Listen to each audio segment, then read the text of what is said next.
est-ce que j'ai attaché même la chose ici? Ok, ça. Salut, c'est Sergio, j'espère que vous allez bien, moi ça va super bien. Alors aujourd'hui j'ai une petite idée de vous raconter un peu, enfin, ça c'est story time, je pense pas que ce soit un peu bref, vous raconter un peu mon aventure ici en Afrique du Sud, les avantages, les inconvénients, les difficultés, bref, tout sur un béninois, moi, en Afrique du Sud. C'est parti!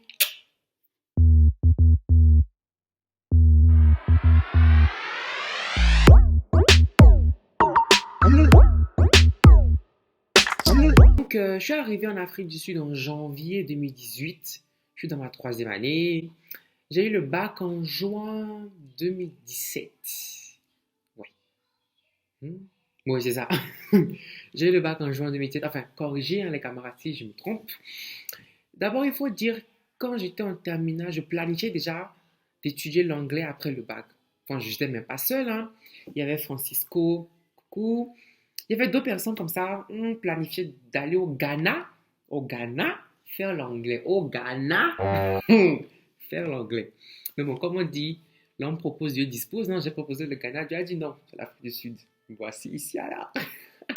Bon, il y a d'autres personnes, voilà, comme Francisco, qui eux sont au Ghana en train d'étudier l'anglais. Bref, c'est la fin qui justifie les moyens. Tant que tu parles anglais, donc ça passe.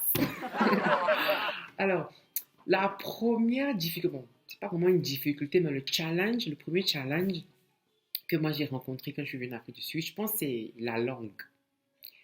C'est pas que j'avais peur de parler l'anglais. D'abord, je ne savais pas parler anglais. J'avais les bases, certes, qu'on nous apprend au collège, present continuous, past perfect continuous, future, genre, la conjugaison, quoi. Donc, tu essaies de jongler un peu pour te défendre. Mais le problème, c'était à l'école d'anglais. L'école qui apprend l'anglais aux francophones. Ou à ceux qui ne parlent pas anglais, tout simplement, parce qu'il y avait des gens qui parlaient portugais, espagnol, qui étaient dans l'école aussi.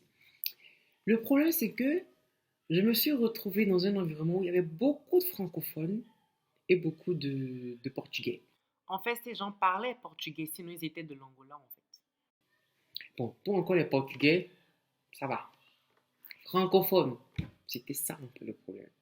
Parce que tu rentres dans un... En fait, tu quittes Cotonou, en fait, et tu te mets dans la tête, ouais, je m'en vais étudier l'anglais, tu vois. Et tu arrives là-bas, tu rencontres des Camerounais, tu rencontres des Gabonais, des Congolais, des Tchadiens, même des Français, hein, qui parlent français. Tous ceux-là parlent français comme toi. Mais il y a la tentation de parler le français. En fait, tu oublies même que tu es là pour étudier l'anglais. C'était les Camerounais, donc. De toute façon, j'aime la sang. Si vous me voyez parmi les Camerounais, vous allez penser que je suis un Camerounais, alors que Je viens du Bénin. Donc, c'était un peu un frein en fait, à mon assimilation de la langue. J'espère que je parle bien le français parce que depuis que je suis bilingue, là, le français n'est plus droit. Donc, c'est un peu ça, en fait. Un petit truc, tu parles français. Un petit truc, hey, ça va, coucou, ça va. Alors que tu es censé dire morning. Tu vois, en fait, genre, t'exercer, pratiquer la langue pour être habitué, en fait. Ça, c'était mon grand problème parce que c'était pas facile. C'était pas facile. C'était pas facile. Mais bon, bref, je me suis vite repris en charge. Sinon, ma mère allait me... vous connaissez les parents africains, non? On va pas étudier. Reste tranquille, et puis comporte ta bien ici, donc. Je connais le reste. La seconde difficulté, je pense, c'est le fait d'être loin des amis. Un peu. Bon, pas trop. Bon, enfin, ceux avec qui j'étais pas proche. Vino, Jaurès, Shadia, Emmanuel, il y avait Tatiana. Il y avait plusieurs personnes avec qui, genre, c'était mes potos, quoi, tu vois, un peu. Et c'est difficile, en fait, Tu vois, leurs statuts sont là, ensemble, ils font des petits fêtes, ils vont à des petits parties et tout. Ils s'enjaillent. Et puis toi, tu peux pas, en fait, parce que l'école a commencé. Et tu es en train d'apprendre l'anglais. Ça un peu...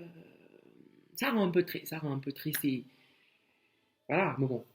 Moi, encore, ça va parce que je rentre en vacances. Donc, voilà. Je rattrape un peu le temps perdu ou le temps... Ça, c'est perdu. Bref, je profite de au maxi avant de repartir encore, avant de revenir en Afrique du Sud. Voilà. Alors, je pense que pour les inconvénients, les difficultés, c'est un peu tout, hein. Il y a un peu le transport, prendre le bus ou voilà, les allers-retours, mais bon, voilà, parce qu'au bled, quand j'étais au collège, bon, on nous déposait, hein, ça c'est au calme de la voiture, on nous déposait. Le soir, après les cours, la voiture était là, on ramenait à la maison. C'était un peu la belle vie, mais là, il faut courir, courir, courir, courir. Checker ton temps, bien planifier, ne pas perdre le temps, faire chaque chose en son temps. Ne pas faire plusieurs choses à la fois ou remettre à demain, sinon, tu es dans le problème. Donc, ouais, un peu le transport, le fait que maman n'est pas là pour préparer à manger, parce qu'à Cotonou, quand je revenais des cours à midi, par exemple, quand j'étais là, je mangeais, je me reposais, je révisais un peu les cours, je partais à l'école. Mais là, c'est chaud. J'avais, je pense, ma première année d'université, j'avais cours à midi 30. Donc, quand je me réveillais à 5 heures, je commençais à faire blablabla. À 10 heures, je révisais un peu, je faisais mes devoirs et tout et tout. Je dois quitter la maison à 11 heures, prendre le bus, faire en sorte que je dois être à l'école à midi pour les cours de midi 30. Et voilà, voilà, voilà. Donc, tu ne manges pas vraiment à midi, quoi. Tu prends un peu de déjeuner. Et ça faisait peut-être à 16 heures, à 17 heures quand j'ai fini les cours pour rentrer à la maison, continuer pas à travailler. Blablabla. C'était vraiment un peu comme à l'armée, quoi, en fait. C'était un peu comme à l'armée. Et bon, voilà. Comme ça, je suis un peu habitué, hein. Tout est question d'habitude. Il faut s'adapter un peu à tout. Le début est difficile, mais bon, après, ça passe crème. Avantages. Il y a beaucoup d'avantages. L'anglais. L'anglais. Il dit que le goût, ça a un goût. L'anglais, bah. Bon, pourquoi vous avez dit que je ne suis pas humble, mais je suis humble. Je dis seulement son goût. Minamita, le goût. Ouf. Aïe. Non, mais quand, en fait, tu vois où tu étais hier, tu regardes derrière, tu vois où tu étais hier, tu te regardes aujourd'hui, tu ne peux être, tu ne peux être que fier. C'est ça, ouais, c'est ça. Que de la fierté. Que de la fierté, je pense. Il y a cela 3 ans, je connaissais que quoi, good morning, quelques bases de la conjugaison, mais pas plus qu'en fait. Mais maintenant, je fais je fais comment on appelle, des dissertations en anglais. Dissertations de 1200 mots, 1500 mots en anglais. Je ne sais pas si vous captez un peu l'évolution, en fait. L'évolution, j'arrive à faire marketing, j'arrive à faire psychologie, j'arrive à faire business partner en anglais. Je fais examen en anglais, je fais partiel en anglais. Marquer, ça ne rien de chez rien de l'anglais en fait. C'est une évolution en fait. Et c'est juste, c'est juste ouf. C'est juste ouf parce que voilà, je suis prêt pour le monde là en fait. On m'envoie pardon en France, je suis ok, je parle français. On m'envoie, je sais pas, à Londres, je suis ok, je parle anglais. C'est ça en fait. C'est ça l'avantage des bilingues. Après, il y a plusieurs opportunités. C'est un pays assez ouvert qui a beaucoup à offrir.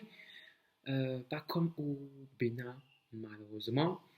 Mais je pense que ça va s'arranger avec le temps. J'espère, je croise les doigts. C'est un pays qui a beaucoup à offrir.